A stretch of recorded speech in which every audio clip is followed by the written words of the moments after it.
Jama Masjid YouTube channel को जरूर subscribe करें और इस खूबसूरत सफर का हिस्सा बनें। हज करने की जो फजीलत मेरे और आपके आका सल्लल्लाहु ताला अलैहि वसल्लम ने बयान फरमाई है, उन फजीलत को सुनने के बाद, पढ़ने के बाद हर बंदे का ये दिल चाहने लगता है कि काश मुझे भी जल्द से जल्द अल्लाह ताला ये सआदत से माला माल फरमाए। और जाहिर सी बात है, वो घर जिसको अल्लाह के नबी, अल्लाह के खलील हज़रत इब्राहीम अलैहिस्सलाम और उनके फ़र्जंद हज़रत इस्माईल अलैहिस्सलाम दोनों ने मिलकर तामीर किया, जो ज़मीन पर अल्लाह का सबसे पहला घर है। हालांकि रिवायतों में आया है कि हज़रत इब्राहीम व इस्माईल अलैहिमुस्सलाम के तामीर करने ही से पहले अल्लाह ताला ने जब ज़मीन पर बंदों को, मखलूक को पैदा करना शुरू किया, उसी वक्त अल्लाह ताला ने हज़रत जिब्राईल अलैहिस्सलाम को हुक्म देकर के भेजा कि पूरी ज़मीन के बीचों बीच का जो हिस्सा है वो काबतुल्लाह का हिस्सा है और तुम जाकर के उसकी बुनियाद रखो। तो सबसे पहले काबतुल्लाह की बुनियाद रखने वाले अल्लाह के हुक्म से हज़रत जिब्राईल अलैहिस्सलाम। मेरे बुजुर्गों, नौजवानों, फिर अल्लाह के हुक्म से हज़रत आदम अलैहिस्सलाम ने काबतुल्लाह को तामीर किया। फिर हज़रत नूह अलैहिस्सलाम के ज़माने में जो तूफ़ान आया, उस तूफ़ान में फिर उसके कुछ निशानात मिट गए।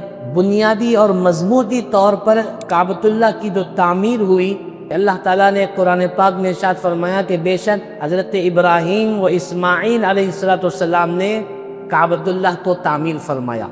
वइज़ यरफ़अु इब्राहीमुल क़वाइद मिनल बैति व इस्माईल, हज़रत इब्राहीम व इस्माईल अलैहिस्सलाम दोनों ने मिलकर काबतुल्लाह की तामीर फरमाई। अल्लाह ताला ने हज़रत जिब्राईल के ज़रिए से दोबारा निशानदही फरमाई और हम दोनों ने मिलकर, जो दो भी अल्लाह के नबी है, उन्होंने अपने हाथों से काबतुल्लाह की दीवारों को उठाया।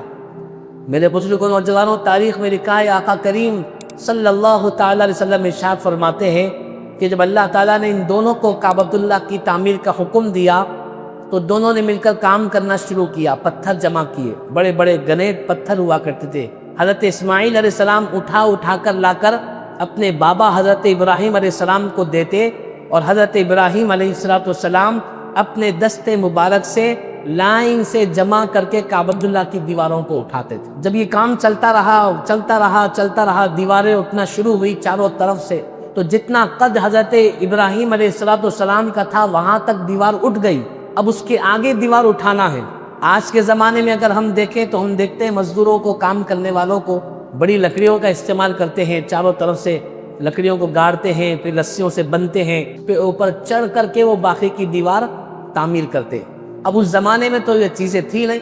हज़रत इब्राहीम अलैहिस्सलाम है, हज़रत इस्माईल अलैहिस्सलाम है, तन्हा है, कोई और साथ में नहीं है। तो आपने अल्लाह से कहा, परवरदिगार, अब मेरी जितना कद है उतना मैंने तो दीवार उठा दिया, अब आगे की दीवार कैसे उठाई जाए?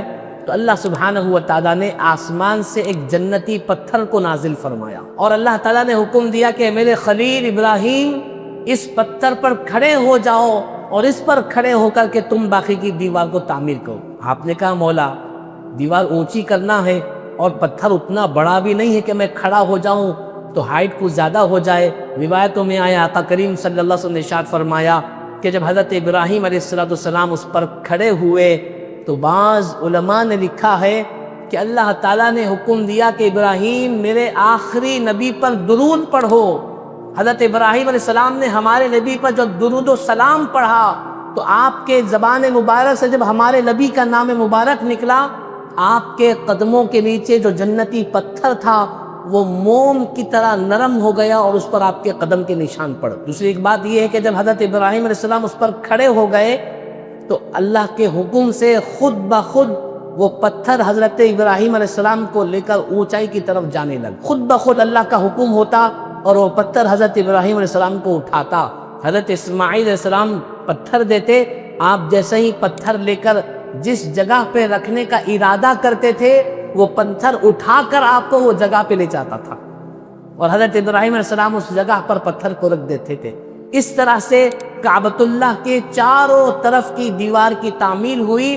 उसी जन्नती पत्थर पर खड़े होकर आपने पूरे दीवारों की तामीर फरमाई। अब दूसरी एक और बात जो मैं अर्ज कर रहा हूँ वो ये, जिस पर حضرت ابراہیم علیہ السلام کے قدموں کے نشان پتھر پر ہے، موم کی طرح پتھر نرم پڑ گیا، جس کی وجہ سے آپ کے قدموں کے نشان اس پتھر پر پڑ گئے، جس کو میں اور آپ مقام ابراہیم کہتے ہیں۔ جتنے حج اور عمرے کی زیارت سے مالا مال ہوئے ہیں وہ دیکھتے ہیں کہ آج بھی وہ پتھر کعبۃ اللہ کے دروازے کے سامنے رکھا ہوا ہے، جس کو مقام ابراہیم کہتے ہیں۔ اور اللہ تعالیٰ نے قرآن پاک میں حکم دیا، اے عمرہ و حج کر کے کعبۃ اللہ کا طواف کرنے والوں، جب تم کعبۃ اللہ کے 7 چکر لگا لو تو میرے خلیل ابراہیم علیہ السلام کے قدموں کے نشان والے پتھر کے سامنے 2 رکعت نماز نفل ادا کر، جس کو واجب الطواف کہا جاتا ہے۔ ہر عمرہ کرنے والا، ہر حج کرنے والا جب اپنے 7 چکر مکمل کر لیتا ہے، اس کے بعد وہ مقام ابراہیم کے اپوزٹ سامنے روبرو کھڑے ہو کر 2 رکعت نفل نماز واجب الطواف پڑھتا۔ نماز پڑھنا ضروری ہے، اگر کوئی نہیں پڑھے گا تو اس کا طواف مکمل نہیں ہوگا۔ تو علماء کرام نے لکھا کہ جب کعبۃ اللہ کی مکمل تعمیر ہو گئی، حضرت ابراہیم علیہ السلام نے اللہ تعالیٰ کے سامنے عرض کیا کہ مولا، دنیا کے مزدور جب مزدوری کرتے ہیں تو ان کا مالک انہیں کچھ نہ کچھ عطا کرتا ہے، ان کو مزدوری دی جاتی ہے۔ پروردگار، تیرے حکم پر میں نے تیرے گھر کی تعمیر مکمل کی، تیرے اس بندے، تیرے نبی کو تو کیا انعام دے رہا ہے، کیا مزدوری دے رہا ہے؟ اللہ تعالیٰ نے حکم دیا کہ ابراہیم مانگو جو مانگنا چاہتے، جو تم مانگو گے تمہیں دیا جائے گا۔ اللہ اکبر کبیرہ۔ حضرت ابراہیم علیہ السلام نے دولت نہیں مانگی، شہرت نہیں مانگی، یا دنیا کی اور کوئی خواہش کا مطالبہ نہیں کیا، بلکہ حضرت ابراہیم علیہ السلام نے کہا کہ اے پروردگار، اگر تو واقعتاً مجھے دینا چاہتا ہے اور تیری اجازت ہے جو چاہوں میں مانگوں، تو میں میرے مولا، میں تجھ سے وہ سوال کرتا ہوں کہ جو تیرے آخری نبی ہے، جو تیرے محبوب ہے، سارے نبیوں کے سردار ہے، میری یہ خواہش ہے کہ میری نسل میں ان کی پیدائش ہو، وہ میرے پوتوں میں سے ہو، میری نسل میں ہو، میری اولادوں میں ہو۔ ربنا وبعث فیہم رسولا، قرآن پاک میں اس کا بھی ذکر کیا گیا۔ روایت میں علماء نے، مفسرین نے لکھا ہے کہ حضرت ابراہیم علیہ السلام اسی جنت کے پتھر پر کھڑے ہو کر یہ دعا کر رہے تھے جب انہوں نے اللہ سے آخری نبی ہمارے آقا کو مانگا اور آپ کا نام مبارک لیا، اسی وقت وہ پتھر جنتی موم بن گیا، جس کی وجہ سے آپ کے قدموں کے نشان اس کے اوپر ثبت ہو گئے تھے۔ الغرض مقام ابراہیم جنتی پتھر ہے، قیامت تک قائم رہے گا، کہ جب قیامت واقع ہوگی تو کعبۃ اللہ کے ساتھ اس کو بھی آسمانوں پر اٹھا لیا جائے گا۔